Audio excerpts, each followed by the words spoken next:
Meet the editors. Hello, good evening. പ്രതിദിന വാർത്താ വിശകലന പരിപാടി മീറ്റ് ദി എഡിറ്റേഴ്സ് ആരംഭിക്കുന്നു. എല്ലാ പ്രേക്ഷകർക്കും സ്വാഗതം. ധിഷണാശാലിയായ നേതാവെന്ന് എതിരാളികൾ പോലും വിളിച്ച രാഷ്ട്രീയ പ്രവർത്തകൻ, എക്കാലത്തെയും മികച്ച പാർലമെന്റേറിയൻ, വാഗ്മി, എഴുത്തുകാരൻ, ചിന്തകൻ. ദേശീയ രാഷ്ട്രീയത്തിൽ പല വിശേഷണങ്ങളുണ്ട് സീത എന്ന് വിളിക്കുന്ന സീതാറാം യെച്ചൂരിക്ക്. വിദ്യാർത്ഥി രാഷ്ട്രീയത്തിൽ നിന്ന് ഉയർന്നു വന്ന സീതാറാം യെച്ചൂരി പാർട്ടിയുടെ സൗമ്യമായ മുഖമായിരുന്നു. തീവ്രവും വിപ്ലവാത്മകവുമായ പ്രയോഗവുമായിരുന്നു. ഇന്ത്യൻ വിപ്ലവ പ്രസ്ഥാനത്തിൻ്റെ നായകൻ്റെ വിയോഗം പാർട്ടിക്ക് തീരാ നഷ്ടമാണ്. ഇന്ത്യ മുന്നണിക്ക് ശൂന്യതയാണ്.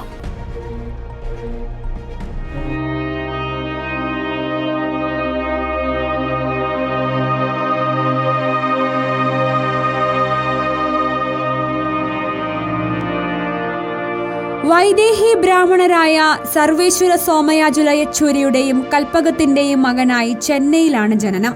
ആന്ധ്ര റോഡ് ട്രാൻസ്പോർട്ട് കോർപ്പറേഷനിൽ എഞ്ചിനീയർ ആയിരുന്നു അച്ഛൻ. സ്ഥലം മാറ്റങ്ങൾക്കൊപ്പം സ്കൂളുകളും മാറിയ യെച്ചൂരി പക്ഷെ പഠനത്തിൽ മിടുക്കനായിരുന്നു. 11ാം ക്ലാസ്സിലെ ബോർഡ് പരീക്ഷയിൽ രാജ്യത്ത് തന്നെ ഒന്നാമൻ. ഡൽഹിയിലെ പ്രശസ്തമായ സെയിന്റ് സ്റ്റീഫൻ കോളേജിൽ BA ഓണേഴ്സ് പഠനം. MA ഇക്കണോമിക്സിന് JNUവിൽ ചേർന്നതോടെ ജീവിതം തന്നെ മാറിമറിഞ്ഞു. JNUവിൽ നിന്നാണ് രാഷ്ട്രീയ പ്രവർത്തനം തുടങ്ങുന്നത്. പ്രകാശ് കാരാട്ടിനായി വോട്ട് പിടിക്കാനായിരുന്നു യെച്ചൂരിയുടെ ആദ്യ പ്രസംഗം. 1974 SFI അംഗമായി. അടിയന്തരാവസ്ഥയുടെ തീച്ചൂടിൽ സ്ഫുടം ചെയ്ത യെച്ചൂരിയിലെ രാഷ്ട്രീയ പ്രവർത്തകൻ വളർന്നു. സാമ്പത്തിക ശാസ്ത്രത്തിൽ ഗവേഷണം അറസ്റ്റിനെ തുടർന്ന് മുടങ്ങി.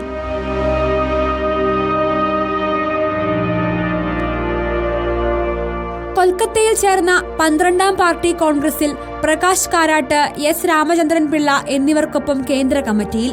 തിരുവനന്തപുരത്ത് ചേർന്ന 13ാം പാർട്ടി കോൺഗ്രസിൽ കേന്ദ്ര സെക്രട്ടേറിയറ്റിലും. 1992 മദ്രാസിൽ ചേർന്ന 14ാം പാർട്ടി കോൺഗ്രസിൽ PB അംഗമായി. പാർട്ടിയുടെ അന്താരാഷ്ട്ര വിഭാഗത്തിന്റെ ചുമതല യെച്ചൂരിക്കായിരുന്നു. നേപ്പാളിൽ പ്രചണ്ഡയുടെ നേതൃത്വത്തിൽ മാവോയിസ്റ്റുകൾ ജനാധിപത്യത്തിലേക്ക് മടങ്ങിയതിന് പിന്നിലും സുപ്രധാന പങ്ക്. രാഷ്ട്രപതിയുടെ നന്ദി പ്രമേയത്തിന് ഭേദഗതി അവതരിപ്പിച്ച് ചരിത്രത്തിലിടം നേടി യെച്ചൂരി. മോദി സർക്കാരിനെതിരെയുള്ള പ്രതിപക്ഷത്തിന്റെ ഏകോപന പ്രവർത്തനങ്ങളുടെ മുന്നണിയിലുണ്ടായിരുന്നു. 2004 ഒന്നാം UPA സർക്കാരിന്റെ രൂപീകരണത്തിലും സുർജിത്തിനൊപ്പം പ്രധാന പങ്കുവഹിച്ചു. UPA സർക്കാരിന്റെ പൊതു മിനിമം പരിപാടിക്ക് രൂപം നൽകിയ സമിതിയിലെ CPIM പ്രതിനിധിയായിരുന്നു. ആണവ കരാർ വിഷയത്തിൽ സർക്കാരും ഇടതുപക്ഷ പാർട്ടികളും തമ്മിൽ രൂപീകരിച്ച ഏകോപന സമിതിയിലും അംഗമായിരുന്നു. മുതിർന്ന മാധ്യമപ്രവർത്തക സീമ ചിഷ്തിയാണ് ഭാര്യ. 3 മക്കൾ. Research desk reporter.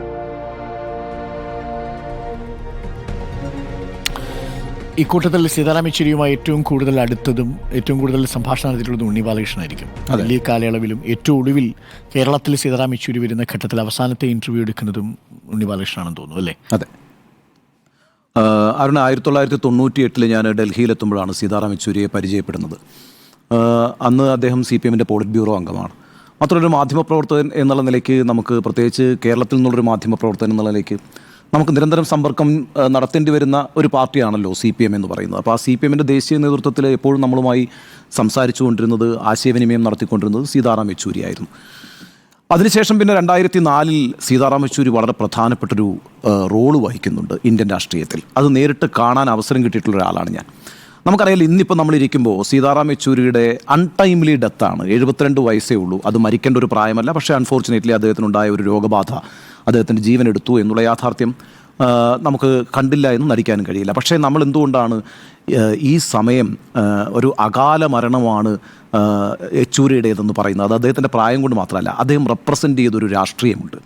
ആ രാഷ്ട്രീയത്തിന് ഇനി ഇന്ത്യയിൽ ഒരുപാട് സാധ്യതകളുള്ള ഒരു സമയത്താണ് സീതാറാം യെച്ചൂരിയെ പോലെ ആ രാഷ്ട്രീയ ബദലിന് വഴി കാണിക്കേണ്ട ഒരു നേതാവ് ദേശീയ രാഷ്ട്രീയത്തിന് നഷ്ടപ്പെടുന്നത്. അത് CPMന്റെ മാത്രം നഷ്ടമല്ല. പക്ഷേ 2024 നമ്മൾ ഈ ദേശീയ രാഷ്ട്രീയത്തെ മുന്നോട്ട് നയിക്കാൻ കഴിയുന്ന ശക്തിയുള്ള ഒരാശയ നിർമ്മാതാവാണ് സീതാറാം യെച്ചൂരി എന്ന് പറയുന്നതിൻ്റെ തുടക്കം യഥാർത്ഥത്തിൽ സംഭവിക്കുന്നത് 2004 2004 CPMന്റെ ഒരു ഔദ്യോഗിക ലൈൻ എന്താ? ഒരേപോലെ ശത്രുക്കളാണ് BJPയും അതുപോലെ തന്നെ കോൺഗ്രസും. BJP വർഗീയ രാഷ്ട്രീയം മുന്നോട്ട് വയ്ക്കുന്നു, കോൺഗ്രസ് സാമ്രാജ്യത്വ ശക്തികൾക്ക് കീഴ്പ്പെട്ട് നിൽക്കുന്ന സാമ്രാജ്യത്വ ശക്തികളോട് വിധേയത്വം പുലർത്തുന്ന രാഷ്ട്രീയ പാർട്ടിയാണ്. അപ്പോൾ അതുകൊണ്ട് ഈ രണ്ട് രാഷ്ട്രീയ പാർട്ടികളും ഒരേ സമയം ഒരേപോലെ അപകടകാരികളാണെന്നുള്ളതാണ് CPM-ൻ്റെ ഒരു ഔദ്യോഗിക പാർട്ടി ലൈൻ. ആ സമയത്ത് 2004 വാജ്പേയി സർക്കാർ പരാജയപ്പെടുമ്പോൾ പുതിയൊരു സർക്കാർ രൂപീകരിക്കേണ്ട സാഹചര്യം ഉണ്ടാകുന്നു. അന്ന് ഹർകിഷൻ സിംഗ് സുർജിത്ത് എടുത്തൊരു തീരുമാനം എന്ന് പറയുന്നത്, അന്ന് ഏറ്റവും വലിയ വിജയം ഇടതുപക്ഷ പ്രസ്ഥാനങ്ങൾക്കുണ്ടായ ഒരു സമയമാണ്. 62 MP-മാരാണ് അന്ന് എല്ലാ ഇടതുപക്ഷ പാർട്ടികൾക്കും കൂടി ഉള്ളത്.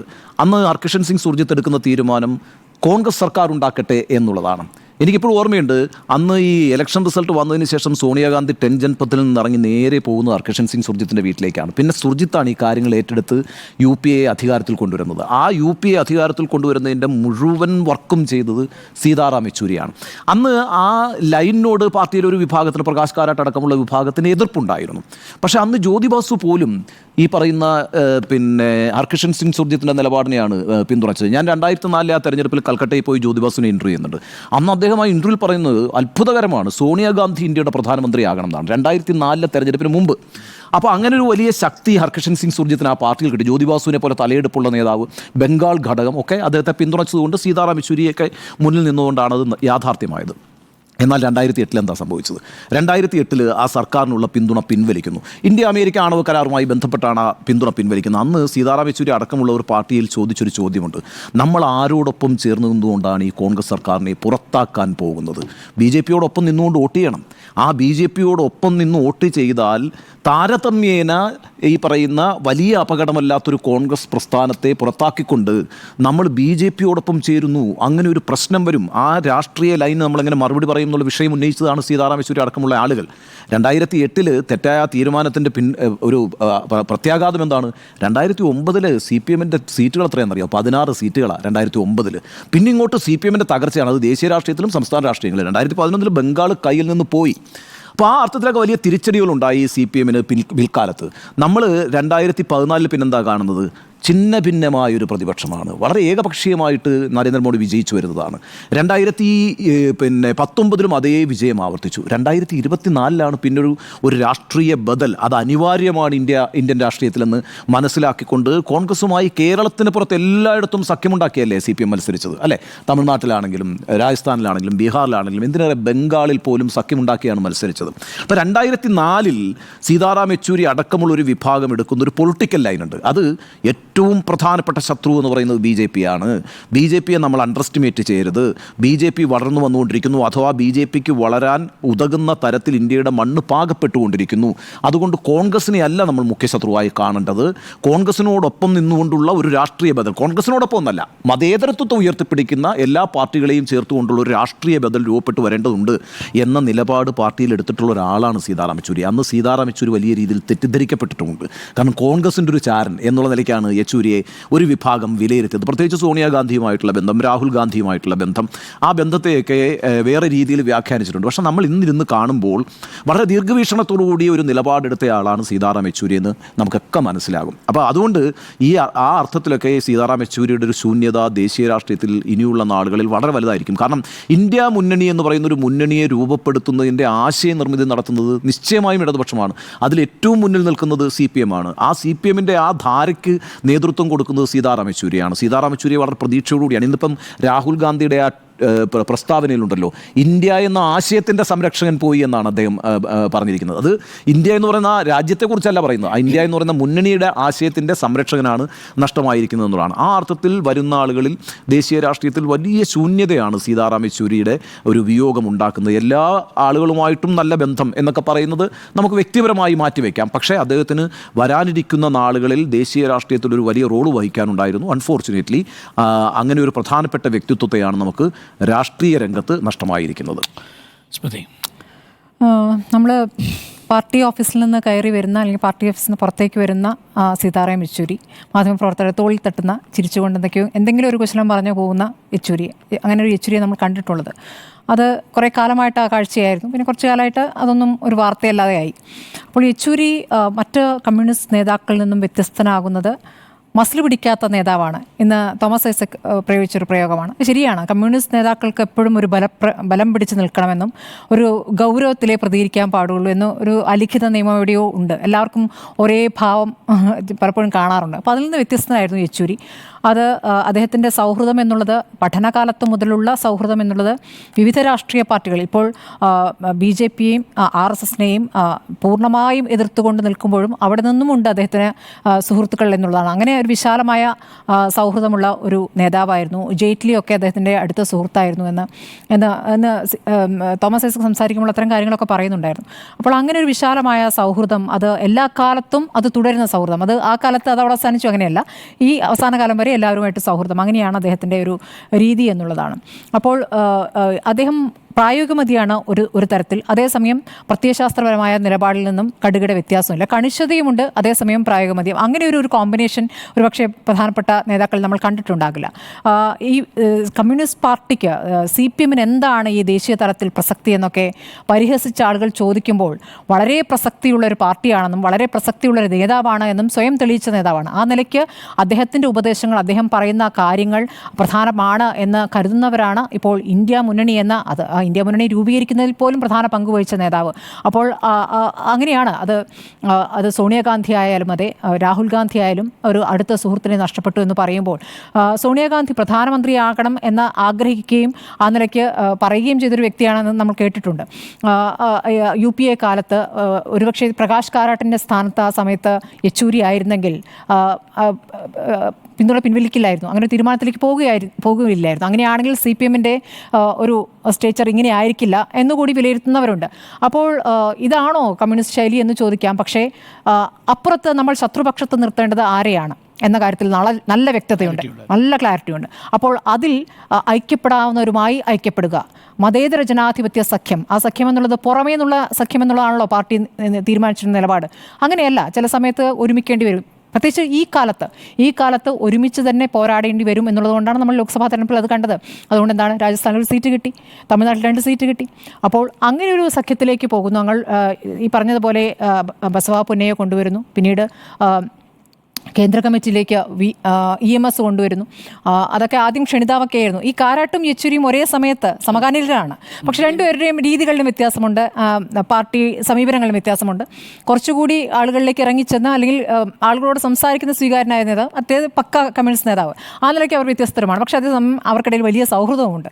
അപ്പോൾ അങ്ങനെയാണ് അതിനെ വിവക്ഷിക്കേണ്ടത്. അപ്പോൾ ഈ കാലത്ത് ഇങ്ങനെയൊരു നേതാവ് അനിവാര്യമായിരുന്നു എന്നുള്ളതാണ്. പാർട്ടിയുടെ നിലനിൽപ്പിന് തന്നെ, കമ്മ്യൂണിസ്റ്റ് പാർട്ടി ദേശീയ തലത്തിൽ നിലനിൽക്കാൻ ഇങ്ങനൊരു നേതാവ് അനിവാര്യമായിരുന്നു.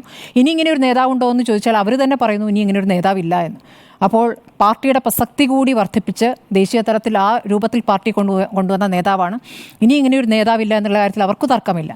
പക്ഷേ അദ്ദേഹം ഒരു പാത വെട്ടിത്തെളിച്ചിട്ടുണ്ട്. അതിലൂടെ പോയാൽ പാർട്ടിക്ക് മുന്നോട്ടുള്ള പ്രായോഗികത എന്ന് പറയുന്നൊരു കാര്യം കൂടി ഉണ്ടല്ലോ, അതുകൂടി കണക്കിലെടുത്തുകൊണ്ട് എന്തിനെയാണ് നമ്മൾ നേരിടേണ്ടത്, അതിനെ നേരിടുമ്പോൾ ആരൊക്കെ നമ്മുടെ കൂടെ വേണം, അതിനെ ഓരോ പ്രാദേശിക സ്ഥലങ്ങളിൽ വെച്ച് വെട്ടിമാറ്റി നമ്മൾ ഇവിടെ വേറെ രൂപത്തിൽ അങ്ങനെയാണോ അതിനെ കാണേണ്ടത് എന്നൊക്കെയുള്ള വിഷയമുണ്ട്. പിന്നെ എനിക്ക് തോന്നുന്നു യെച്ചൂരി നമ്മൾ കേരളത്തിലെ കാര്യത്തിൽ കൂടി ഓർക്കേണ്ടതുണ്ട്. വിഭാഗീയതര കാലത്ത്, പിണറായി VS കാലത്ത് VSനൊപ്പം നിൽക്കുന്ന നേതാവ് എന്ന നിലയ്ക്ക് അപ്പുറത്ത് ഔദ്യോഗിക പക്ഷത്തിന് ഒരു എതിർപ്പ് കൂടി ഉണ്ടായിരുന്ന ഒരു നേതാവാണ്. പക്ഷേ ആ സമയത്ത് നോക്കൂ, VSനെ ഒരു കുട്ടിയെ കൊണ്ടടക്കുന്ന പോലെ കൊണ്ടടക്കുകയും പല സമയത്തും പിണങ്ങി മാറി നിൽക്കുന്ന VSനെ എങ്ങനെയെങ്കിലും അനുനയിപ്പിച്ച് കൊണ്ടുവരും. എത്ര ദൃശ്യങ്ങൾ നമ്മൾ അത് കണ്ടിട്ടുണ്ട്. പിന്നീട് രണ്ടുപേരും വലിയ രീതിയിൽ തിരുത്തുന്നുണ്ട്. പിന്നെ എങ്ങനെയാണ് തിരുത്തുന്നത്? 2016 തെരഞ്ഞെടുപ്പ് സമയത്ത് VSനെ മുൻനിർത്തി പ്രചാരണം നടത്തുന്നു. അത് കഴിഞ്ഞ് തെരഞ്ഞെടുപ്പ് ജയിച്ചു കഴിഞ്ഞപ്പോൾ ആരാണ് മുഖ്യമന്ത്രി എന്നുള്ള ചർച്ച വരുന്നു. പിണറായി ആണോ VS ആണോ? അങ്ങനെ വരുമ്പോൾ രണ്ടുപേരും കൂടി ഇരുത്തിക്കൊണ്ട് പിണറായി മുഖ്യമന്ത്രി എന്ന് പറയുന്നു, കേരളത്തിൻ്റെ കാസ്ട്രോ എന്ന് പറയുന്നു. പിണക്കമൊക്കെ ഉണ്ട്. പക്ഷേ അദ്ദേഹം അതൊക്കെ ഇവർ തമ്മിലുള്ള സംസാരം കണ്ടിട്ടില്ലേ, ചെവിയിൽ അങ്ങോട്ടും ഇങ്ങോട്ടും സംസാരിക്കുന്നത്, ഏത് ഭാഷയിലാണ് അവർ സംവദിക്കുന്നത് അറിയില്ല. പക്ഷേ അവർക്കിടയിൽ പക്ഷേ ഭയങ്കര കമ്മ്യൂണിക്കേഷൻ ആയിരുന്നു. ഒരു ഭയങ്കര രസകരമായ കാഴ്ചയായിരുന്നു. വിഭാഗീയത എന്നുള്ള ആ ഒരു പ്രശ്നം അവിടെ നിൽക്കുമ്പോഴും യെച്ചൂരി അങ്ങനെയൊക്കെയാണ് കേരളം ഓർക്കുന്നത് എനിക്ക് തോന്നുന്നു. തീർച്ചയായിട്ടും യഥാർത്ഥത്തിൽ സീതാറാം യെച്ചൂരിയുടെ വിയോഗം കമ്മ്യൂണിസ്റ്റ് പാർട്ടിക്ക് താങ്ങാനാവാത്ത വിയോഗമാവുന്നത് ഓരോ കാലഘട്ടത്തിലും ഇങ്ങനെ മികച്ച പ്രതിഭകളായ കമ്മ്യൂണിസ്റ്റ് നേതാക്കളെ പാർട്ടിക്ക് നഷ്ടപ്പെട്ടിട്ടുണ്ട്. അതൊക്കെ ഒരു കാലഘട്ടം കഴിയുമ്പോൾ തിരുത്തിപ്പോകും. ഇതും തിരുത്തിപ്പോകും എന്ന കാര്യത്തിൽ സംശയമില്ലെങ്കിലും കമ്മ്യൂണിസ്റ്റ് ചിന്താധാരയും പ്രവൃത്തിയും, നമ്മൾ മാർക്സിസത്തെക്കുറിച്ച് പറയുന്നത് അത് ഒരേ സമയം തന്നെ ഒരു തിയറിയും പ്രാക്സിസുമാണ് എന്നാണ്. അത് പ്രയോഗത്തിൽ വരുത്താൻ കഴിയുന്ന സിദ്ധാന്തമാണ് മാർക്സിസം എന്ന് ചില രാഷ്ട്രീയ നേതാക്കളിൽ വിശ്വാസമില്ലാത്തത് കൊണ്ടാണ് പലപ്പോഴും സിദ്ധാന്തം ഒരു വഴിക്കും പ്രയോഗം വേറൊരു വഴിക്കും പോകുന്നത്. എന്നാൽ സിദ്ധാന്തവും പ്രയോഗവും തമ്മിൽ ഇന്ത്യയുടെ പശ്ചാത്തലത്തിൽ എങ്ങനെയാണ് അതിനെ മനോഹരമായി സമന്വയിപ്പിക്കേണ്ടത് എന്ന് കാട്ടിത്തന്ന ഒരു നേതാവിനെയാണ് നഷ്ടപ്പെടുന്നത്. ഒരേ സമയം സൈദ്ധാന്തികമായ വ്യക്തതയും പ്രയോഗപരമായി ഭാവനാശേഷിയുമുള്ള ഒരു നേതാവിനെയാണ് നഷ്ടപ്പെട്ടിരിക്കുന്നത്. സാധാരണ എല്ലാവരും പറയാറുണ്ട് അദ്ദേഹത്തിൽ അസാമാന്യമായ ഈ ബസവ പുന്നയ്യയുടെ കാര്യത്തിലുള്ളതുപോലെ സംഘടനാപരമായ നിലപാടുകളുടെ വ്യക്തതയുണ്ട്. അതേപോലെ BTR പോലെ BT രണദിവയെ പോലെയുള്ളവരുടെ ശിക്ഷണത്തിൽ വളർന്നതുകൊണ്ട് പ്രത്യയശാസ്ത്ര വ്യക്തതയുണ്ട്. അതേസമയം ഹർകിഷൻ സിംഗ് സുജിത്തുമായിട്ട് പ്രവർത്തിച്ചതിൻ്റെയും അദ്ദേഹത്തിൻ്റെ ശിഷ്യത്വം സ്വീകരിച്ചതിൽ കൂട്ടുകക്ഷി രാഷ്ട്രീയമടക്കം പ്രായോഗിക രാഷ്ട്രീയത്തിൻ്റെ ഒരു ഫ്ലെക്സിബിലിറ്റി ഉണ്ട് ഇദ്ദേഹത്തിന് എന്ന് പറയും. ഇങ്ങനെ പ്രയോഗശേഷിയും സൈദ്ധാന്തിക ശേഷിയുമുള്ള ഒരു നേതാവിനെ നഷ്ടപ്പെടുന്നത് അത്ര ചെറിയ നഷ്ടമല്ല എന്നാണ് ഞാൻ മനസ്സിലാക്കുന്നത്. മറ്റൊന്ന്, നമ്മൾ CPM-നെ കുറിച്ച് ഇപ്പോൾ പറയുന്നത് ദേശീയ പാർട്ടിയാണ് CPM. പക്ഷേ CPM-നെ ദേശീയ പാർട്ടിയായി ഒരുപക്ഷെ ആ നേതാക്കൾ തന്നെ അംഗീകരിക്കുന്നത് ഇന്ത്യയിലെ അവരുടെ സംഘബലം കൊണ്ടോ ഇന്ത്യയിലെ അവരുടെ പ്രാതിനിധ്യ ബലം കൊണ്ടോ അല്ല. പകരം സീതാറാം യെച്ചൂരി എന്ന് പറയുന്ന ഒരു ദേശീയ നേതാവിൻ്റെ പാർട്ടിയാണ് CPM എന്നൊരു ലേബൽ കൂടി കമ്മ്യൂണിസ്റ്റ് പാർട്ടിക്കുണ്ട്. ഒരുപക്ഷെ ഇന്ത്യ മുന്നണി എന്ന് പറയുന്ന ഒരു മുന്നണിയെ രൂപപ്പെടുത്തുന്നതിൽ എത്രമാത്രം പങ്കുവഹിച്ച ആളാണ്. നമ്മൾ ആ ദൃശ്യം കാണുന്നുണ്ട്, രാഹുൽ ഗാന്ധിയുടെ കൈ ഉയർത്തിപ്പിടിച്ച് നിൽക്കുന്ന ദൃശ്യമാണ് തൊട്ടടുത്ത്, അല്ലേ? അപ്പോൾ ആ ദൃശ്യം തന്നെ അദ്ദേഹത്തിൻ്റെ ദേശീയ തലത്തിലെ പ്രാധാന്യം വെളിവാക്കിയ ഒന്നാണ്.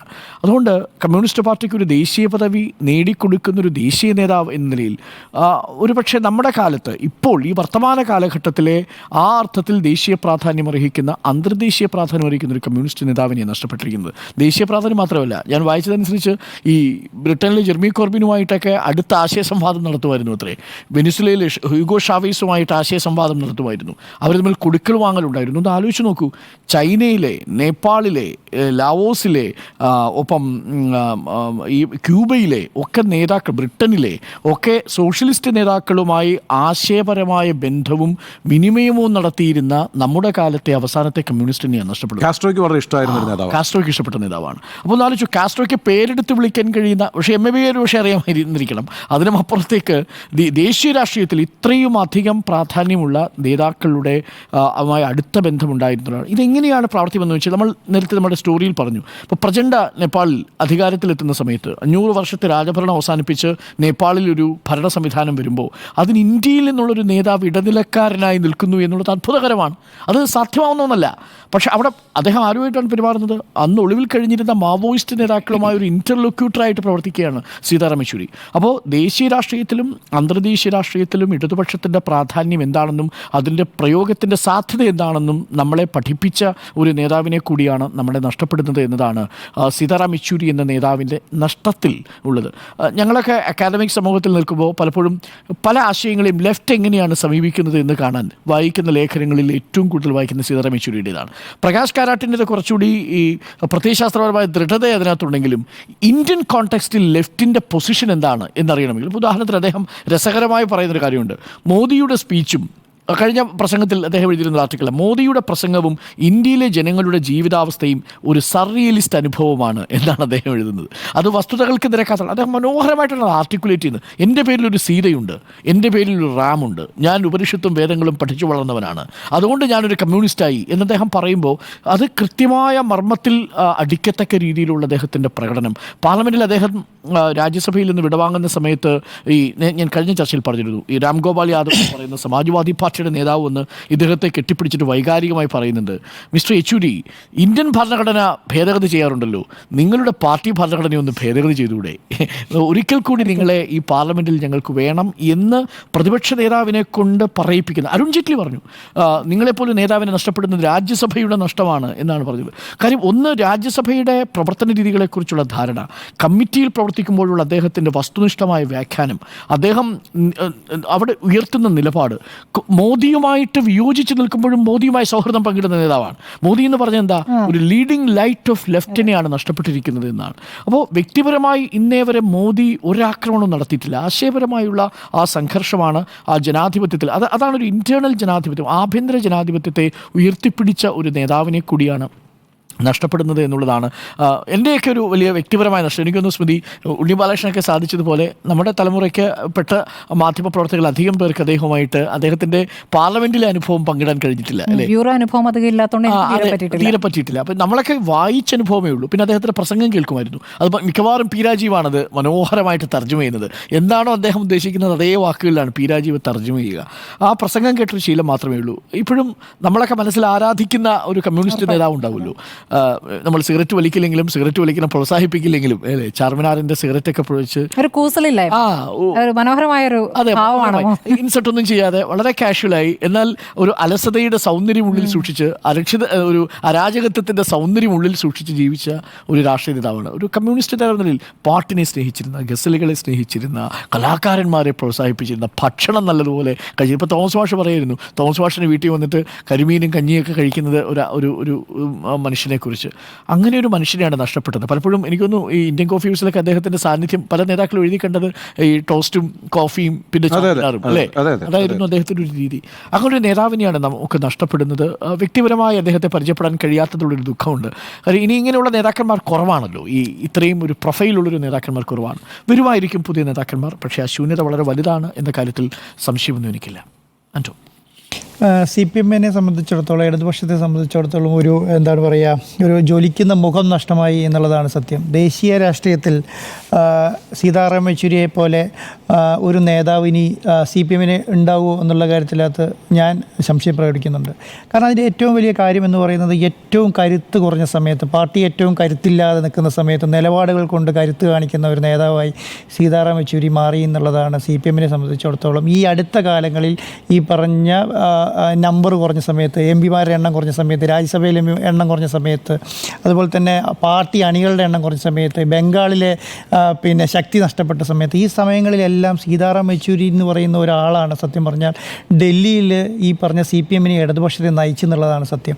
ഈ ഇന്ത്യ മുന്നണി ഉണ്ടാക്കുന്ന സമയത്ത് എന്താണ് പറയുക, രാഹുൽ ഗാന്ധിയുടെയും സോണിയാഗാന്ധിയുടെയും ഒരു വലങ്കായി നിന്ന ആൾ എന്നുള്ള നിലയ്ക്കാണ് സീതാറാം യെച്ചൂരിനെ ഇന്നത്തെ കാലം ഓർക്കുക. ഞാൻ ഉദ്ദേശിക്കുന്നത്, ഭാവിയിൽ ഇനിയൊരു ഇന്ത്യ മുന്നണി സർക്കാർ വരികയാണെങ്കിൽ അതിൻ്റെ ചുമരിൽ എഴുതി വെക്കേണ്ട പേരും ഫോട്ടോയും ഈ പറയുന്ന സീതാറാം യെച്ചൂരിൻ്റെ ആയിരിക്കും. ഇന്നത്തെ കാലത്ത് സീതാറാം യെച്ചൂരി ഇല്ലായിരുന്നെങ്കിൽ ഈ പറഞ്ഞ ഇന്ത്യ മുന്നണി ഉണ്ടാകുമോ എന്നുള്ള കാര്യത്തിൽ എനിക്ക് ഈ കാര്യത്തിനകത്ത് സംശയമുണ്ട്.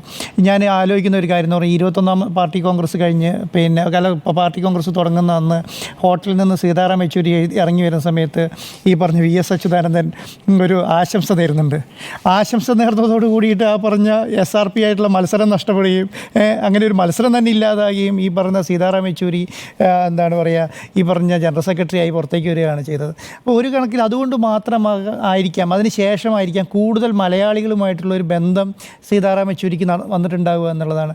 ഈ പറഞ്ഞ സ്മൃതി മാഡം പറഞ്ഞ പോലെ VS അച്യുതാനന്ദനും ഈ പറഞ്ഞ പിണറായി വിജയനും തമ്മിലുള്ള വിഭാഗീയതയുടെ ഒരു ഭാഗത്ത് നിന്ന് അച്യുതാനന്ദൻ എന്ന് പറയുന്ന ആൾ ജനങ്ങൾ നമ്മൾ സ്വന്തം VS എന്ന് വിളിക്കുന്ന ഒരാളുടെ ഒരു മനസ്സിലേക്ക് അദ്ദേഹത്തെ സപ്പോർട്ട് ചെയ്യുന്ന ഒരാളായിട്ട് ഈ യെച്ചൂരി വന്നതോടുകൂടിയിട്ട് മലയാളികളുടെ ഒരു മനസ്സിലേക്കും കൂടി ഇദ്ദേഹം കയറി എന്നുള്ളതാണ്.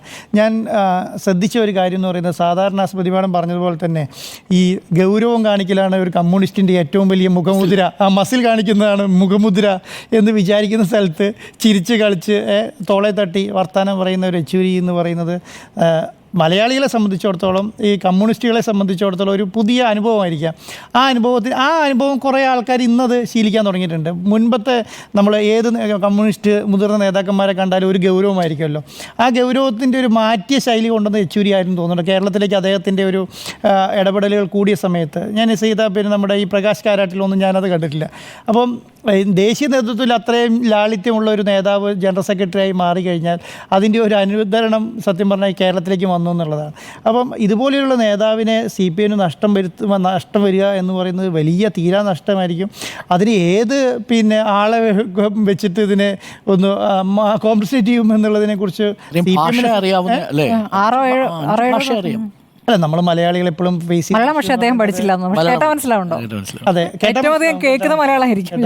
അത് നേരത്തെ നമ്മൾ പറഞ്ഞതുപോലെ VS-ന്റെ പോക്കറ്റിൽ ലെറ്റർ വെച്ച് കൊടുക്കാൻ അതിനും ഒരു ശൈലിയായിരുന്നു. എല്ലാത്തിനും ഒരു ശൈലിയാണല്ലോ, ഇവരൊക്കെ സംസാര സ്മൃതിയോടെ പറഞ്ഞ ഒരു ശൈലിയാണല്ലോ. അപ്പം CPM-നെ സംബന്ധിച്ചിടത്തോളം, പ്രത്യേകിച്ച് കേരളത്തിലെ കമ്മ്യൂണിസ്റ്റുകളെ സംബന്ധിച്ചിടത്തോളം വലിയ തീരാ നഷ്ടം തന്നെയാണ് ഈ യെച്ചൂരിയുടെ വിയോഗം എന്നുള്ളതാണ് എൻ്റെ ഒരു സുജയ. സീതാറാം യെച്ചൂരിയെ എൻ്റെ ബ്യൂറോ ജീവിതം തുടങ്ങുന്നത് ഡൽഹിയിലാണ്. അപ്പോൾ അന്ന് കൈരളി TV-യിലാണ് ആദ്യമായിട്ട് ഞാൻ ഡൽഹി ബ്യൂറോയിലേക്ക് പോകുന്നത്. അപ്പോൾ അദ്ദേഹത്തെ കമ്മ്യൂണിസ്റ്റുകാരെന്ന് പറയുമ്പോൾ, പ്രത്യേകിച്ചും കൈരളിയിൽ നിന്നാകുമ്പോൾ അറിയാമല്ലോ, അതിൻ്റെ ഒരു റിപ്പോർട്ടിംഗ് ശൈലി എന്ന് പറയുന്നത് പാർട്ടി ലൈനാണ്. അതനുസരിച്ച് അപ്പോൾ ആ ഒരു തുടക്കക്കാരി എന്ന നിലയിൽ ഏറ്റവും നമുക്കൊരു ടെൻഷൻ ഉണ്ടാവുക പാർട്ടിയുടെ തന്നെ ആസ്ഥാനമായ ഒരു സ്ഥലത്തേക്ക് റിപ്പോർട്ടിങ്ങിന് വിടുമ്പോഴാണ്.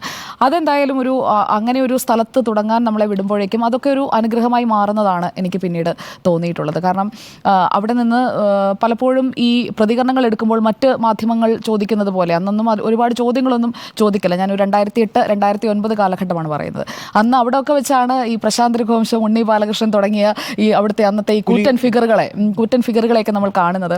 ഞാൻ പലയിടത്തും പറഞ്ഞിട്ടുണ്ട്, ഉണ്ണി സാറിൻ്റെ റിപ്പോർട്ടിങ് ഈ പാർലമെൻറ്റിന് മുന്നിലായാലും പലയിടങ്ങളിലും ഞാൻ നോക്കി നിന്നിട്ടുണ്ട്. കാരണം ഈ 12:55 ആകുമ്പോഴേക്കും സ്റ്റോറി ഫയൽ ചെയ്യണം. അതൊന്നുകിൽ ഇവിടെയാണെങ്കിൽ ഇവിടെ, ഇപ്പോൾ വാർത്ത എന്ന് പറയുന്നത്, വാർത്താ കേന്ദ്രം എന്ന് പറയുന്നത് AKG ഭവനാണെങ്കിൽ അവിടെ നിന്നുകൊണ്ട് ആ കാറിലിരുന്നോ അല്ലെങ്കിൽ അവിടെ നിന്നുകൊണ്ടായിരിക്കും ഈ വോയിസ് ഓവർ കൊടുക്കുന്നത്. അപ്പോൾ അത് അങ്ങനെയുള്ള കുറേ കാര്യങ്ങൾ, അതായത് നമുക്ക് ഇപ്പോൾ ഒരു വാർത്ത ഫയൽ ചെയ്യാനായിട്ട് ഓഫീസിലേക്ക് തിരികെ പോവുക എന്ന് പറയുന്ന ഒരു ശൈലിയുടെ ആവശ്യമില്ല. അതൊക്കെ പഠിക്കാൻ പറ്റിയത് അങ്ങനെയുള്ള ചില വാർത്തായിടങ്ങളാണ്. അപ്പോൾ അങ്ങനെയുള്ള 2 വാർത്തായിടങ്ങളാണ്, ഒന്ന് വിജയിച്ചോക്ക, ഒന്ന് ഈ AKG ഭവൻ. അതുപോലെ തന്നെ പിന്നെ BJPയുടെ ഓഫീസ്. ഈ മുൻഭാഗങ്ങളിലൊക്കെയാണ് മാധ്യമങ്ങളെല്ലാം ഇങ്ങനെ കേന്ദ്രീകരിച്ച് നിൽക്കുന്നത്. അന്ന് ഇത്രയും ലൈവ് ഫെസിലിറ്റികൾ അല്ലെങ്കിൽ ലൈവ് റിപ്പോർട്ടിംഗ് എന്ന് പറയുന്നത് താരതമ്യേന കുറവുള്ള ഒരു കാലഘട്ടമാണ്. അപ്പോൾ കൂടുതലായി മാധ്യമപ്രവർത്തകർക്കിടയിൽ ഇൻട്രാക്ഷൻ വരും, പരസ്പരം സംസാരിക്കും, എല്ലാവർക്കും തമ്മിൽ നല്ല ഒരു സൗഹൃദം ഉണ്ടാകും. ഈ മുതിർന്നവർ, ഇപ്പോൾ ഉണ്ണി ബാലകൃഷ്ണൻ സാറിനെ പോലെയൊക്കെ ഉള്ളവരാണെങ്കിൽ അവരൊക്കെ ഒരു മുതിർന്നവർ എന്നുള്ള ഒരു ഫിഗറാണല്ലോ. അപ്പോൾ തുടക്കക്കാരോടൊക്കെ അവർ വളരെ കാര്യമായിട്ടായിരിക്കും സംശയങ്ങൾ ചോദിച്ചാൽ പറഞ്ഞു തരും. ചിലപ്പോൾ നമ്മൾ വൈകിയാണ് വരുന്നതെന്നുണ്ടെങ്കിൽ ദൃശ്യങ്ങൾ തരും. അപ്പോൾ ആ പടിക്കെട്ടുകൾ, അതെനിക്ക് ഇപ്പോഴും ഓർമ്മയുണ്ട്. ആ പടിക്കെട്ടുകൾക്ക് താഴെയാണ് എല്ലാവരും നിൽക്കുന്നത്. 2 വശങ്ങളിലായി മാധ്യമപ്രവർത്തകർക്ക് നിൽക്കാം. അവിടേക്ക് ഇറങ്ങി വന്നാണ് നേതാക്കൾ സംസാരിക്കുക. കുറച്ചുകൂടി അടുത്ത് പരിചയമുള്ളവർ പടിക്കെട്ട് കയറി അകത്തേക്ക് പോകും. അപ്പോൾ ഞാൻ ആദ്യം കാണുന്ന കാഴ്ച അതാണ്. ആ ഒരു സ്ഥലം എൻ്റെ ഓർമ്മയിൽ അങ്ങനെയാണ്. അപ്പോൾ ഇദ്ദേഹം സീതാറാം യെച്ചൂരി മാത്രമാണ് കൂടുതലായും. പിന്നെ അതുപോലെ തന്നെ S രാമചന്ദ്രൻപിള്ള ഇടയ്ക്കിടയ്ക്ക് ഇറങ്ങി വരും. നമ്മൾ ഈ പ്രതികരണം ആവശ്യപ്പെട്ടാലും ഇല്ലെങ്കിലും അദ്ദേഹം പ്രതികരണം തരാൻ തയ്യാറായിട്ടുള്ള ഒരു നേതാവാണ്. അന്നും അതെ, ഇപ്പോഴും വലിയ മാറ്റമില്ലെന്നാണ് ഞാൻ കരുതുന്നത്.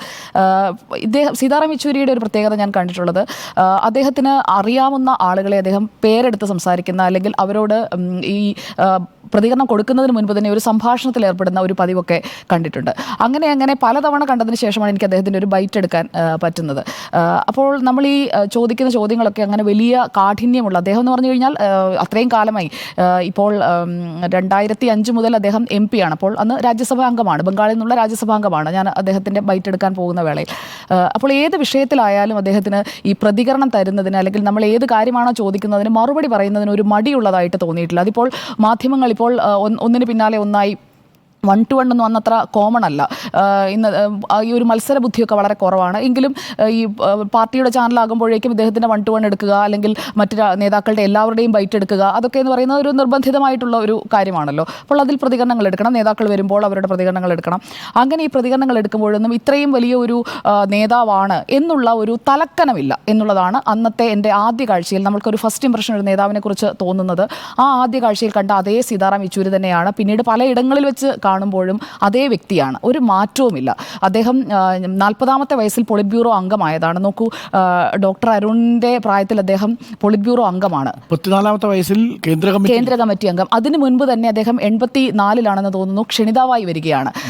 ഒരു വിദ്യാർത്ഥി രാഷ്ട്രീയത്തിലൂടെ വരുന്ന ആളുകൾക്ക്, അല്ലെങ്കിൽ അതിനുശേഷം DYF-ലേക്ക് വരുന്നു, പിന്നീട് സംസ്ഥാനത്തിന്റെ ചുമതല, അങ്ങനെ പല പല ചുമതലകളിലൂടെ മാറി മാറി കേന്ദ്ര കമ്മിറ്റിയിലേക്കും പൊളിറ്റ് ബ്യൂറോയിലേക്കും ഒക്കെ എത്തുന്നതാണ് പാർട്ടിയുടെ ഒരു ഘടനയെങ്കിൽ ആ ഘടനയെല്ലാം ഘടകങ്ങളില്ലാതെ, അതെ, ഘടകങ്ങളിലെ അംഗത്വം അല്ലെങ്കിൽ ജില്ലയുടെ ചുമതല, സംസ്ഥാനത്തിന്റെ ചുമതല, ഇതൊന്നും വഹിക്കാതെ നേരിട്ട് അങ്ങനെ ഒരു പദവിയിലേക്ക് അദ്ദേഹം എത്തുന്നുണ്ട് എന്നുണ്ടെങ്കിൽ അദ്ദേഹത്തിന്റെ ഒരു ഔന്നത്യം എത്രമാത്രമാണ് എന്ന് അതിൽ നിന്ന് തന്നെ നമുക്ക് ബോധ്യപ്പെടേണ്ടതാണ്. എനിക്ക് മനസ്സിലാക്കാൻ കഴിഞ്ഞ കാര്യം, അദ്ദേഹത്തെക്കുറിച്ച് വായിച്ചറിഞ്ഞതിൽ നിന്ന്, പിന്നെ പരമേശ്വരേട്ടനെ പോലെയുള്ള ആളുകൾക്കൊക്കെ, VB പരമേശ്വരൻ ദേശാഭിമാനിയുടെ, അദ്ദേഹത്തിനൊക്കെ കുറച്ചുകൂടി അവരടുത്താണ് താമസിച്ചിരുന്നത്. അപ്പോൾ അവർക്കൊക്കെ നല്ല അടുപ്പമാണ്.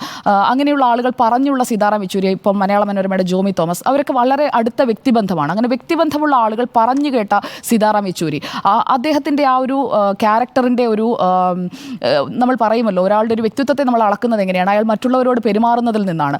ആ ഒരു പെരുമാറ്റ മര്യാദ എന്ന് പറയുന്നത് ഇന്ന് നോക്കൂ, ഇന്ന് വന്ന പ്രതികരണങ്ങളിലെല്ലാം കാണാം ആ പെരുമാറ്റ മര്യാദയുടെ ആഴം എത്രയാണെന്ന്. പ്രധാനമന്ത്രി നരേന്ദ്രമോദി ആയാലും, രാഹുൽ ഗാന്ധി ആയാലും, സോണിയാഗാന്ധി ആയാലും, പ്രിയങ്ക ഗാന്ധി ആയാലും, മറ്റ് പാർട്ടികളിൽപ്പെട്ട നേതാക്കളായാലും, എന്തിന് നമ്മുടെ സംസ്ഥാന ഗവർണർ ആരിഫ് മുഹമ്മദ് ഖാൻ, അന്ന് അദ്ദേഹം രാഷ്ട്രീയ നേതാവായിരുന്ന ഘട്ടത്തിലുള്ള സൗഹൃദത്തെക്കുറിച്ചാണ് പറയുന്നത്. വർഷം എത്ര കഴിഞ്ഞാലും മാറ്റമില്ലാതെ നിൽക്കുന്ന വ്യക്തിത്വം എന്ന് പറയുന്നതാണ് സീതാറാം യെച്ചൂരി അടയാളപ്പെടുത്താൻ ഞാൻ ഉപയോഗിക്കാൻ ആഗ്രഹിക്കുന്ന വാചകം. അത് അദ്ദേഹത്തിൻ്റെ പെരുമാറ്റത്തിലെ ആ ഒരു പെരുമാറ്റത്തിലെ മര്യാദയും, അതുപോലെ തന്നെ അദ്ദേഹം കാത്തുവെച്ച അദ്ദേഹത്തിൻ്റെ ഒരു ക്യാരക്ടർ, ആ ക്യാരക്ടർ അദ്ദേഹം മെയിൻറ്റെയിൻ ചെയ്തു. അത് പാർട്ടി ഘടകത്തിനുള്ളിലും അദ്ദേഹം മെയിൻറ്റെയിൻ ചെയ്തു. 2017 അദ്ദേഹത്തിൻ്റെ പാർലമെൻ്ററി മുഖ്യമന്ത്രി ജീവിതം അവസാനിക്കുകയാണ്. അന്ന് അദ്ദേഹം തുടരണം എന്ന് ആഗ്രഹിച്ച മാധ്യമപ്രവർത്തകരിൽ ഒരാളാണ് ഞാൻ. അത് വ്യക്തിപരമായ കാരണമാണ്. അന്ന് വെച്ച് കഴിഞ്ഞാൽ അദ്ദേഹത്തിൻ്റെ പ്രസംഗങ്ങളുണ്ടല്ലോ, അദ്ദേഹത്തിൻ്റെ പാർലമെൻറ്റിലെ രാജ്യസഭയിലെ പ്രസംഗങ്ങൾ നമുക്ക് കേട്ടിരിക്കാൻ പറ്റും. അതായത് അത്രയും കണ്ടന്റ് റിച്ച് ആയിട്ടുള്ള രാജ്യസഭാ പ്രസംഗങ്ങളായിരുന്നു സീതാറാം യെച്ചൂരിയുടേത്. പാർട്ടി വേദികളിൽ പ്രസംഗിക്കുന്നത് പോലെ തന്നെ ഈ രാജ്യസഭയിലെ അദ്ദേഹത്തിൻ്റെ പ്രസംഗങ്ങളിൽ എല്ലാത്തിലും കണ്ടന്റ് റിച്ച് ആണ്. അതായത് എന്താണോ സംസാരിക്കാൻ ഉദ്ദേശിക്കുന്നത് അതേക്കുറിച്ച് നന്നായി പഠിച്ച് തയ്യാറാക്കിയിട്ടുള്ള പ്രസംഗങ്ങളാണ്. അതിൽ കാര്യമായിട്ടൊന്നും അങ്ങനെ ഒരു ഇടപെടൽ പോലും ഉണ്ടാകാതെ എല്ലാവരും ശ്രദ്ധിച്ച് കേൾക്കുന്ന തരത്തിൽ തന്നെ ആ കാര്യം പറഞ്ഞ് അവതരിപ്പിക്കാൻ. പലപ്പോഴും ഈ നമ്മൾ പറയുമല്ലോ അരികുവൽക്കരിക്കപ്പെടുന്ന കാര്യങ്ങൾ, കർഷകരുടെ പ്രശ്നങ്ങൾ, അങ്ങനെ ഏത് വിഷയമാണോ ആ വിഷയത്തെക്കുറിച്ച് വെൽ സ്റ്റഡീഡായി അവതരിപ്പിക്കാൻ, അതും സാധാരണക്കാരന് മനസ്സിലാകുന്ന ഭാഷയിൽ. അദ്ദേഹത്തിന് ഇംഗ്ലീഷ് നന്നായിട്ട് അറിയാം, ബംഗാളി നന്നായിട്ട് അറിയാം, ആന്ധ്രയിൽ നിന്നുള്ള ആളാണ് അദ്ദേഹം. അങ്ങനെ പല ഭാഷകളിൽ നല്ല പാണ്ഡിത്യമാണ്. എന്നാൽ ഒരിക്കൽ പോലും ഏത് ഭാഷയിലായാലും അദ്ദേഹം ഉപയോഗിക്കുന്ന വാക്കുകൾ സാധാരണക്കാരൻ്റെ ഭാഷയിൽ നിന്ന് വ്യതിചലിക്കുന്നതായി ഞാൻ കണ്ടിട്ടില്ല. കാരണം കട്ടിയുള്ള വാക്കുകൾ ഉപയോഗിച്ചാലാണ് നമ്മളെ ഒരു ഭാഷാ പ്രാവീണ്യം ബോധ്യപ്പെടുത്താൻ കഴിയുക എന്നൊരു തെറ്റിദ്ധാരണയുള്ള ഒരുപാട് പേർക്കിടയിൽ നിൽക്കുമ്പോൾ അദ്ദേഹം വ്യത്യസ്തനായി മാറിയത് അതുകൊണ്ട് കൂടിയാണ്. അദ്ദേഹത്തിൻ്റെ ഇംഗ്ലീഷ് ആയാലും സിമ്പിൾ ഇംഗ്ലീഷാണ്. അദ്ദേഹം പറയുന്ന വാചകങ്ങൾ ഒരു സാധാരണക്കാരൻ, ഒരു ലേമാൻ, ഒരു 8th സ്റ്റാൻഡേർഡ് പഠിച്ചയാൾക്ക് മനസ്സിലാകുന്ന രീതിയിൽ ആണ് അദ്ദേഹം പ്രസംഗിക്കുക. അത് തർജ്ജമ ചെയ്യാനും എളുപ്പമാണ് എന്ന് അദ്ദേഹം പ്രസംഗിക്കുമ്പോൾ ഈ പാർട്ടി വേദികളിലൊക്കെ നിൽക്കുന്ന ആളുകൾ പലപ്പോഴും വേഗത്തിൽ തന്നെ ചെയ്യാൻ സാധിക്കും എന്ന് പറഞ്ഞും കേട്ടിട്ടുണ്ട്. അദ്ദേഹത്തിൻ്റെ മറ്റൊരു കാര്യം കൂടി പറഞ്ഞ് ഞാൻ അവസാനിപ്പിക്കാം. അദ്ദേഹത്തിന് വേണമെങ്കിൽ അദ്ദേഹത്തിൻ്റെ ഒരു കുടുംബ പശ്ചാത്തലമൊക്കെ ഇമ്മൻസ്ലി റിച്ചാണ്, ഒരു യാഥാസ്ഥിതിക കുടുംബമാണ്. അതിൽ നിന്നെല്ലാം വിട്ടുമാറി ഒരു ഇടത് ചേരിയിലേക്ക് അല്ലെങ്കിൽ ഇടതുപക്ഷ ആഭിമുഖ്യത്തിലേക്ക് എത്തുകയും പഠനത്തിൽ ഏറ്റവും മിടുക്കനായി നിൽക്കുമ്പോൾ തന്നെ അദ്ദേഹം എക്കണോമിക്സ് ആയാലും ഹിസ്റ്ററി ആയാലും എല്ലാത്തിലും നല്ല പ്രാവീണ്യമാണ്. പഠിച്ചിടത്തെല്ലാം ആ ഒരു അക്കാഡമിക് റെക്കോർഡ്സ് എന്ന് പറയുന്നത് ഇൻടാക്റ്റായി മെയിൻറ്റെയിൻ ചെയ്തുകൊണ്ടാണ്. വിദ്യാർത്ഥി രാഷ്ട്രീയത്തിലേക്ക് പോകുമ്പോൾ മാർക്ക് കുറയും, അങ്ങനെയൊന്നുമല്ല. അദ്ദേഹം അതും കൂടി മെയിൻറ്റെയിൻ ചെയ്തുകൊണ്ട് അങ്ങനെ ഏത് മേഖല എടുത്തു കഴിഞ്ഞാലും അവിടെയെല്ലാം തൻ്റേതായ ഒരു സ്റ്റാൻഡേർഡ് സെറ്റ് ചെയ്ത് പോകുന്ന ഒരു സീതാറാം യെച്ചൂരിയാണ്. അദ്ദേഹത്തിന് ഒരു പകരക്കാരൻ ഇന്ന് കമ്മ്യൂണിസ്റ്റ് ചേരിയിൽ ഉണ്ടെന്ന് ഞാൻ കരുതുന്നില്ല. കാരണം അദ്ദേഹത്തെ പോലെ മറ്റെല്ലാവരാലും ആദരിക്കപ്പെടാൻ, എല്ലാവരാലും നല്ലത് മാത്രം പറയിപ്പിക്കാൻ കഴിയുന്ന ഒരു നേതാവിനെ വേണ്ട രീതിയിൽ കമ്മ്യൂണിസ്റ്റ് പാർട്ടി അക്നോളജ് ചെയ്തോ എന്ന കാര്യത്തിലും എനിക്ക് സംശയമുണ്ട്. കാരണം 2017 ശേഷം പാർലമെന്റിൽ അദ്ദേഹത്തിന് ഒരു തുടർച്ചയുണ്ടാവുകയായിരുന്നുവെങ്കിൽ ഇന്ന് പ്രതിപക്ഷ നിരയിൽ പ്രതിപക്ഷ നേതാവായി അദ്ദേഹം തന്നെ വന്നാലും അതിശയിക്കേണ്ടതില്ല. കാരണം രാജ്യസഭയിൽ തന്നെ അദ്ദേഹം പ്രതിപക്ഷത്തെ നയിക്കുന്ന ഒരു പ്രധാനപ്പെട്ട ശബ്ദമായി ഉണ്ടായേനെ. ബംഗാൾ ഘടകമൊക്കെ കോൺഗ്രസിന്റെ പിന്തുണയോടെ കൊണ്ടുവരാൻ ശ്രമിച്ചതാണ്. 2017 ശ്രമിച്ചു, 20 ശ്രമിച്ചു. അന്നൊക്കെ അതിന് എതിർത്ത് നിന്നത് ആരാണ് എന്നുള്ളത് നമ്മൾ ചരിത്രത്തിൽ കണ്ടറിഞ്ഞ സമീപകാല യാഥാർത്ഥ്യങ്ങളാണ്. ഇക്കഴിഞ്ഞ 7 വർഷക്കാലം സീതാറാം യെച്ചൂരി പാർലമെന്റിൽ ഉണ്ടാകേണ്ടതായിരുന്നു എന്നുള്ളതാണ് ആ ഒരു വിഷയത്തിൽ. അതിൽ മാത്രം എനിക്ക് പാർട്ടിയോട് ഒരു എതിരഭിപ്രായമുണ്ട്. അതങ്ങനെ ചെയ്യാൻ പാടില്ലായിരുന്നു. അദ്ദേഹം അർഹിച്ചിരുന്നതാണ്, അത് നൽകേണ്ടതായിരുന്നു. പിന്നെ അത് പാർട്ടിയുടെ നയവും നിലപാടുമാണ്, ആ പാർട്ടിയുടെ കാര്യമാണ്, ആഭ്യന്തര കാര്യമാണ്. എങ്കിലും അദ്ദേഹം ഉണ്ടായിരുന്നെങ്കിൽ, കാരണം പ്രതിപക്ഷം ശക്തി പ്രാപിച്ചു വരുമ്പോൾ ഇന്ത്യ മുന്നണിയെ എല്ലാം ഇങ്ങനെ ഇഴചേർത്ത് കൊണ്ടുവരാനായി പ്രയത്നിച്ച ഒരാൾ കൂടി പാർലമെന്റിൽ ഉണ്ടായിരുന്നെങ്കിൽ അത് രാഹുൽ ഗാന്ധിയുടെ ഒരു മെൻഡറാണ്. രാഹുൽ ഗാന്ധി തന്നെ പലപ്പോഴും അക്നോളജ് ചെയ്യാറുള്ളതാണ്. ദീർഘനേരം സംസാരിക്കുന്ന ഒരു മെൻഡറാണ് സീതാറാം യെച്ചൂരി എന്നുള്ളത്. ഇപ്പോൾ സോണിയാഗാന്ധിയാണ് ആശുപത്രിയിൽ പോകാൻ നിർബന്ധിക്കുന്നത്. അങ്ങനെ അത്രയും അടുപ്പം അത് കോൺഗ്രസ് ചേരിയിൽ നിൽക്കുന്നത് കൊണ്ടല്ല, അത് വ്യക്തിബന്ധങ്ങളാണ്. നരേന്ദ്രമോദിയും എഴുതിയത് അതാണ്. പ്രധാനമന്ത്രി നരേന്ദ്രമോദിയുമായും നിതിൻ ഗഡ്കരിയുമായും ആരുമായാലും ആ വ്യക്തിബന്ധവും രാഷ്ട്രീയ പ്രത്യയശാസ്ത്രവും തമ്മിൽ ഒന്നിച്ചു പോകേണ്ടതായ ഒരു സാഹചര്യത്തിലേക്ക് അദ്ദേഹം പോകാതെ തന്നെ രണ്ടും അതിൻ്റെതായ വഴിയിലൂടെ കൊണ്ടുപോകാൻ, സമാന്തരമായി കൊണ്ടുപോകാൻ സാധിച്ച നല്ല ഒരു മനുഷ്യൻ, നല്ല ഒരു കമ്മ്യൂണിസ്റ്റ് എന്നുള്ളതാണ് സീതാറാം യെച്ചൂരിയെ കുറിച്ച് കാര്യം പറഞ്ഞപ്പോൾ നേരത്തെ പി രാജീവ് പറഞ്ഞതാണ്. ഈ സോവിയറ്റ് യൂണിയൻ തകരുമ്പോൾ കേരളത്തിലെയും ഈ ഇടതുപക്ഷ ബുദ്ധിജീവികളിലെല്ലാം വല്ലാത്തതരം ഒരു പരിഭ്രാന്തി ഉണ്ടായിരുന്നു. ഇത് എങ്ങനെ വിശദീകരിക്കും എന്നുള്ള കാര്യത്തിൽ ബുദ്ധിമുട്ടുണ്ടല്ലോ. ഇതെങ്ങനെ കമ്മ്യൂണിസത്തിൻ്റെ പരാജയം, മുതലാളിത്തത്തിൻ്റെ വിജയം എന്ന രീതിയിലൊക്കെ ഒരുപാട് പുസ്തകങ്ങൾ ഇറങ്ങുന്നു. ഇപ്പോൾ ഫുക്കയാമയെ പോലെയുള്ള ആളുകൾ ഇത് എൻഡ് ഓഫ് ഹിസ്റ്ററി പോലെയുള്ള പുസ്തകങ്ങൾ എഴുതുന്നു.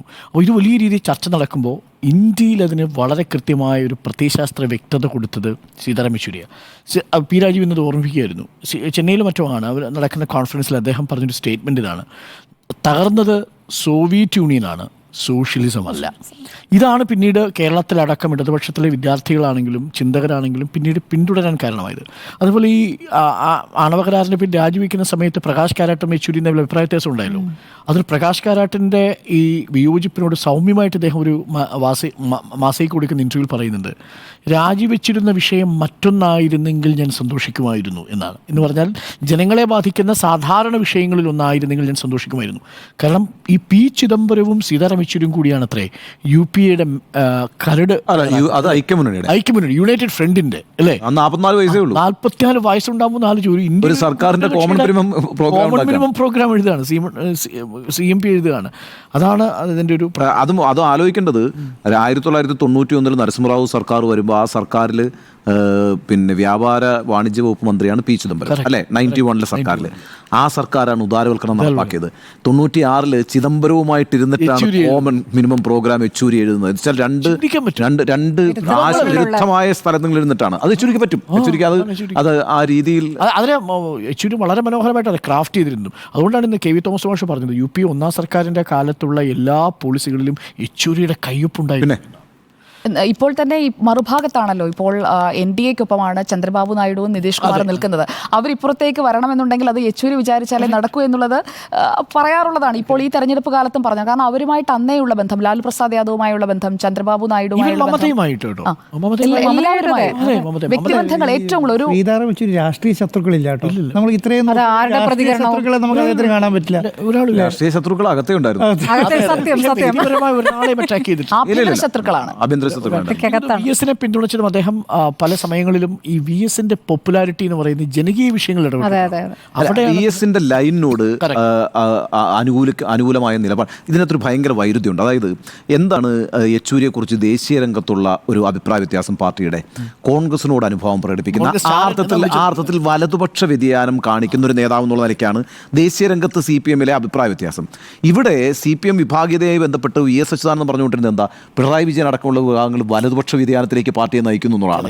അപ്പൊ ഇവിടെ സംസ്ഥാനത്ത് VS-ന്റെ പക്ഷത്ത് നിൽക്കുന്ന നേതാവ് ദേശീയ തലത്തിൽ പിന്നെ വലതുപക്ഷ വ്യതിയാനത്തിന്റെ ആളായി നിൽക്കുന്നത്. ഈ വൈരുദ്ധ്യം ഭയങ്കരമായിട്ടുണ്ട്. പിന്നെ CPM ഈ നേരത്തെ ആൻഡ്രൂ സാർ പറഞ്ഞ കണക്ക് അത് വളരെ പ്രധാനപ്പെട്ട ഒരു കാര്യമാണ്. നിലപാട് കൊണ്ട് കരുത്തറിയിച്ച നേതാവാണ് യെച്ചൂരി, ഒരു സംശയം വേണ്ട. കാരണം ഈ പ്രസ്ഥാനം ദേശീയ രംഗത്ത് പാർലമെൻ്ററി രംഗത്ത് നിശേഷമായി പോകുന്ന കാലഘട്ടത്തിൽ പോലും ശക്തമായ നിലപാടുകൾ എടുത്തുകൊണ്ട് ഒരു വലിയ സാന്നിധ്യമായിട്ട് ഈ പ്രസ്ഥാനത്തെ ഉയർത്തി നിർത്തുന്നതിൽ യെച്ചൂരി എടുത്തിട്ടുള്ള പങ്ക്, യെച്ചൂരി നിർവഹിച്ചിട്ടുള്ള പങ്ക് വളരെ പ്രധാനമാണ്. അതിന് അദ്ദേഹത്തിൻ്റെ വ്യക്തിബന്ധങ്ങളും ഗുണം ചേരും. നിങ്ങളിപ്പോൾ ഏത് ഇന്ത്യ മുന്നണിയുടെയോ അല്ലെങ്കിൽ പൊതുവേ ഈ BJP വിരുദ്ധ ചേരിയുടെ ഏത് പടമെടുത്ത് നോക്കിയാലും മൂന്നാമതോ നാലാമതോ ആയിട്ട് പിന്നെ സീതാറാം യെച്ചൂരി നിൽപ്പുണ്ടാവും. ഏത് ശരത് പവാർ അടക്കമുള്ള നേതാക്കൾ പിന്നീടായിരിക്കും നിൽക്കുന്നുണ്ടാവുക. ലാലു പ്രസാദ് ഒക്കെ ഇദ്ദേഹത്തെ പിടിച്ചുകൊണ്ട് വന്ന് നിർത്തും, നടുക്കൊണ്ടും നിർത്തും. ഈ CPM ഒരു ദേശീയ പാർട്ടിയായിട്ട് തോന്നുന്നത് യെച്ചൂരി അതാണ്. ഇനി അങ്ങനെ നിൽക്കാനാവില്ല. അങ്ങനെ ആ ഒരു ശരിക്കും പറഞ്ഞു കഴിഞ്ഞാൽ CPIM-ന് അല്ലെങ്കിൽ ഇടതുപക്ഷത്തിന് ഒരു പാൻ ഇന്ത്യൻ കമ്മ്യൂണിസ്റ്റ് ഫേസ് നഷ്ടപ്പെട്ടു. അതൊരു ദേശീയ ഫേസ് അല്ലേ. ആ ദേശീയ ഇപ്പം CP ദേശീയ പാർട്ടി അല്ലെങ്കിൽ ആം ആദ്മി പാർട്ടി ദേശീയ പാർട്ടി എന്നൊക്കെ പറയുമ്പോൾ ആളുകൾ അത് അംഗീകരിക്കുന്നില്ലല്ലോ. പക്ഷെ CPM ദേശീയ പാർട്ടി എന്ന് പറയുമ്പോൾ അംഗീകരിക്കുന്നതിന് ഒരു കാര്യം യെച്ചൂരിയുടെ ഫേസ് ആണ്. അതാണ് ഈ 1996 പിന്നെ ഐക്യമുന്നണി സർക്കാർ ഉണ്ടാകുന്ന സമയത്താണല്ലോ ജ്യോതി ബസുവിനെ പിന്നെ പ്രധാനമന്ത്രി പദത്തിലേക്ക് കൊണ്ടുവരാൻ ആഗ്രഹിക്കുകയും പിന്നെ അദ്ദേഹമാണല്ലോ ഹിസ്റ്റോറിക്കൽ ബ്ലണ്ടർ ആയിരുന്നു പറഞ്ഞു. അന്ന് അതിനോടൊപ്പം നിലപാടെടുത്ത ആളാണ് യെച്ചൂരി. അന്ന് ഒരുമിച്ചായിരുന്നു, ആ നിലപാടിൽ ഒരുമിച്ചായിരുന്നു. അതെ, പക്ഷേ അന്ന് ആ നിലപാടെടുത്തിരുന്നെങ്കിൽ പാർട്ടിയുടെ ചരിത്രം മാറി. CPM-ന്റെ ചരിത്രം ദേശീയ തലത്തിലൊക്കെ മാറും. കാരണം ഒരു പ്രധാനമന്ത്രി ഉണ്ടാകുന്ന ഒരു പാർട്ടിയല്ലേ. പക്ഷേ അത് അൺഫോർച്ചുനേറ്റ്ലി അത് നടന്നില്ല. പിൽക്കാലത്ത് BJP-യും കോൺഗ്രസും ഒരേപോലെ അപകടകാരികളാണെന്ന് വിലയിരുത്തിക്കൊണ്ടുള്ളൊരു പൊളിറ്റിക്കൽ ലൈൻ എടുത്തു. ആ പൊളിറ്റിക്കൽ ലൈനിൻ്റെ ഭാഗമായിട്ട് പാർട്ടിക്ക് തന്നെ വലിയ തിരിച്ചടിയുണ്ടായി. അതിൽ നിന്നൊരു റിവൈവ് ചെയ്യുന്ന യഥാർത്ഥത്തിൽ യെച്ചൂരിയുടെ ഒരു രാജ്യസഭയിൽ നിന്ന് പിന്നെ ഒഴിയുന്ന അവസാനത്തെ പ്രസംഗങ്ങൾ കേട്ടാൽ മനസ്സിലാവും ഇദ്ദേഹം ആ രാജ്യസഭയിൽ. കാരണം BJP-ന്റെ അംഗങ്ങളും കോൺഗ്രസിന്റെ അംഗങ്ങളും എത്രയോ വൈകാരികമായ പ്രസംഗിക്കുന്നത്. അദ്ദേഹം തന്നെ നിങ്ങളുടെ ഭരണഘടന ഒന്ന് മാറ്റിക്കൂടെ, ഇദ്ദേഹത്തെ ഒന്നുകൂടെ നിലനിർത്താൻ എന്ന് ചോദിക്കുന്നത്. നേരത്തെ ഉണ്ണിസാർ പറഞ്ഞ പോലെയാണോ സാർ, അന്ന് ജ്യോതി ബസുവിന്റെ കാര്യത്തിൽ പറഞ്ഞ ആ വാക്ക് ഈ 2017-ലും ആപ്റ്റാണ്. പൊളിറ്റിക്കൽ ബ്ലണ്ടറാണ്. കാരണം വിശദീകരിക്കുന്നുണ്ട് സുജയ. അദ്ദേഹം പറയുന്നത് അത് ഞങ്ങളുടെ പാർട്ടിയുടെ രീതിയാണ്. 2 തവണ എനിക്ക് മറ്റൊരു ചുമതലയുണ്ട്, മൂന്നാമത്തെ തവണ വന്നാൽ മറ്റൊരാൾക്കും അത് ക്ലെയിം ചെയ്യേണ്ടി വരുന്ന സാഹചര്യം. ഞാൻ പാർട്ടിക്ക് അതീതനല്ല എന്ന പൊസിഷൻ തന്നെ പുള്ളി സ്വീകരിച്ചു. ഞാൻ പറഞ്ഞ ഈ ബസവ് പുന്നയ്യയുടെ ക്ലാരിറ്റി, സംഘടനാപരമായിട്ടുള്ള ഒരു നേതൃത്വ ശേഷിയും അതിനോട് സമരസപ്പെട്ടു പോകുന്ന രീതി, അതൊക്കെ വളരെ പ്രധാനപ്പെട്ട കാര്യമാണ്. ഇതൊക്കെ നഷ്ടപ്പെട്ടു എന്നുള്ളതാണ് നഷ്ടം. അല്ല, ഈ യെച്ചൂരി പോലെ നേതാവ് ശരിക്കും കേരളത്തിൽ അന്ന് VS അച്യുതാനന്ദൻ പിണറായി വിജയൻ്റെ ഇഷ്യൂവിൽ ഇല്ലെങ്കിൽ, ഇടയ്ക്ക് നിൽക്കാനില്ലെങ്കിൽ, അങ്ങനെ ഒരു നേതാവല്ല ഇപ്പം അന്ന്. പിന്നെ ഈ പ്രകാശ് കാരാട്ടാണ് ഈ ജനറൽ സെക്രട്ടറി എന്ന് ആലോചിച്ച് നോക്കിക്കേ. ഈ പ്രകാശ് പിന്നെ ഈ അച്യുതാനന്ദൻ ഈ പിണറായി വിജയൻ അല്ലല്ല. അതിനകത്തൊരു കാര്യം വെച്ചാൽ ആലപ്പുഴ സമ്മേളനത്തിൽ നിന്ന് പിന്നെ VS അച്യുതാനന്ദൻ ഇറങ്ങി പോകുന്നുണ്ട്. എല്ലാവർക്കും ഓർമ്മയുണ്ടല്ലോ. ആലപ്പുഴ സംസ്ഥാന സമ്മേളനത്തിൽ നിന്ന് VS അച്യുതാനന്ദൻ ഇറങ്ങി നേരെ തിരുവനന്തപുരത്തെ വീട്ടിലേക്ക് പോകുന്നു. ആദ്യം വേലിക്കകത്ത് വീട്ടിലേക്ക് പോകുന്നു, പിന്നെ അവിടുന്ന് നേരെ തിരുവനന്തപുരത്തേക്ക് പോകുന്നു. അന്ന് ശക്തമായ നടപടിയെടുക്കാനാണ് പാർട്ടി തീരുമാനിക്കുന്നത്. അതിനകത്തൊക്കെ ഒരു നിലപാടെടുത്ത് VS-നെ കൂട്ടത്തിൽ നിർത്തേണ്ടതിൻ്റെ ആവശ്യകതയെ ബോധ്യപ്പെടുത്തി ഒരു സമവായത്തിൻ്റെ അന്തരീക്ഷം ഉണ്ടാക്കുന്നതിനകത്ത് സീതാറാം യെച്ചൂരി വഹിച്ചിട്ടുള്ള പങ്ക് വളരെ പ്രധാനമാണ്. നല്ല നർമ്മമുള്ളൊരു മനുഷ്യനായിരുന്നു കേട്ടോ, ഭയങ്കര നർമ്മമാണ്. ഇപ്പോൾ ഒരു രാജ്യസഭാ പ്രസംഗം എനിക്ക് ഓർമ്മയുണ്ട്. രാജ്യസഭാ പ്രസംഗത്തിൽ ഏതോ ഒരു വിഷയത്തിൽ നമുക്ക് പുറത്തുനിന്ന് സപ്പോർട്ട് ചെയ്യാം എന്ന് രാജ്യസഭയിൽ സംസാരിക്കുകയാണ്. അപ്പോൾ ഇയാൾ എഴുന്നേറ്റ് പറയുന്നത്, അയ്യോ അങ്ങനെ പറയരുത്, പുറത്തുനിന്ന് സപ്പോർട്ട് ചെയ്യുക എന്ന് പറയുന്നത് ഞങ്ങൾക്ക് മാത്രം അവകാശപ്പെട്ടൊരു കാര്യമാണ്, അത് CPM-ന്റെ ഇന്റലക്ച്വൽ പ്രോപ്പർട്ടി റൈറ്റ് ആണ് എന്നൊക്കെ പറയുന്ന രീതിയിൽ പാർട്ടിയെ സർക്കാസത്തോടുകൂടി കാണുക. ചില ദൈക്ഷണികമായിട്ട് ഭയങ്കര രസകരമായിട്ട് അവതരിപ്പിക്കുന്ന രീതിയാണ് അത്. കരൺ താപ്പറിന്റെ ഇന്റർവ്യൂ അതാണ് ഇതിനകത്തെ പ്രശ്നം. കരൺ താപ്പറിന് ഇന്റർവ്യൂ കൊടുക്കും അദ്ദേഹം, അതേപോലെ തന്നെ പ്രണോയ് റോയ്ക്ക് ഇന്റർവ്യൂ കൊടുക്കും, അതിന് ഏറ്റവും പ്രധാനപ്പെട്ട യൂട്യൂബർക്കും ഇന്റർവ്യൂ കൊടുക്കും. ആ യൂട്യൂബറുടെ കൂടെ സന്ദേശിന്റെ ഇന്റർവ്യൂ ഭയങ്കര അടുത്ത കാലത്ത് സന്ദേശിന്റെ ആ ഇന്റർവ്യൂ എന്ന് പറഞ്ഞാൽ നമുക്ക് വിചാരിക്കാൻ പറ്റത്തില്ല ഒരു CPM-ന്റെ നേതാവാണ് ഇങ്ങനെ പോകുന്നതെന്ന് വെച്ചാൽ. പാർട്ടി ഓഫീസിൽ നിന്ന് ഭയങ്കര തമാശയും കഴിഞ്ഞിട്ട് പിന്നെ കാറിലിറങ്ങി യാത്ര ചെയ്ത് ഭക്ഷണമൊക്കെ കഴിച്ച് ഒരുപാട് തമാശകളൊക്കെ പറയുന്ന ഇഷ്ടമുള്ള പാട്ടുകളൊക്കെ പറഞ്ഞിട്ടുള്ള വേറൊരു ഇന്റർവ്യൂ ഉണ്ട്. അപ്പൊ ആ അർത്ഥത്തിലൊരു ഒരു മൾട്ടി ഫേസറ്റഡ് നമ്മുടെ ഇവിടുത്തെ അവസ്ഥ പറഞ്ഞാൽ മനസ്സിലാവില്ല. ഇവിടെ കഴിഞ്ഞ പ്രാവശ്യം ഇന്റർവ്യൂ വരുന്നത് എങ്ങനെയാണ്, നമ്മൾ റിപ്പോർട്ടർ TV തുടങ്ങി 2 ആഴ്ച കഴിഞ്ഞിട്ട് കണ്ടാണ് ഉണ്ണിബാലകൃഷ്ണൻ ചെന്നപ്പോൾ മനോരമേന്റെ കോൺക്ലേവിൽ വേണ്ടി വന്നതാണ് അദ്ദേഹം.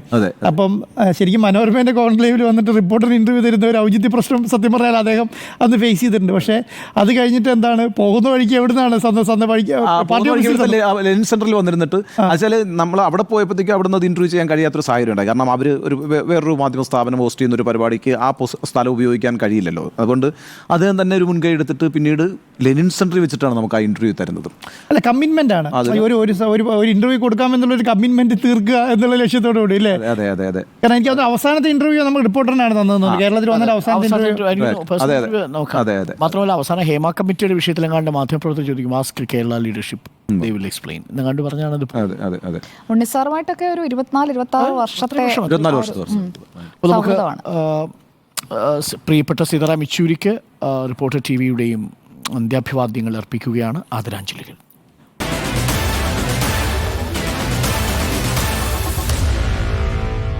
Meet the editors.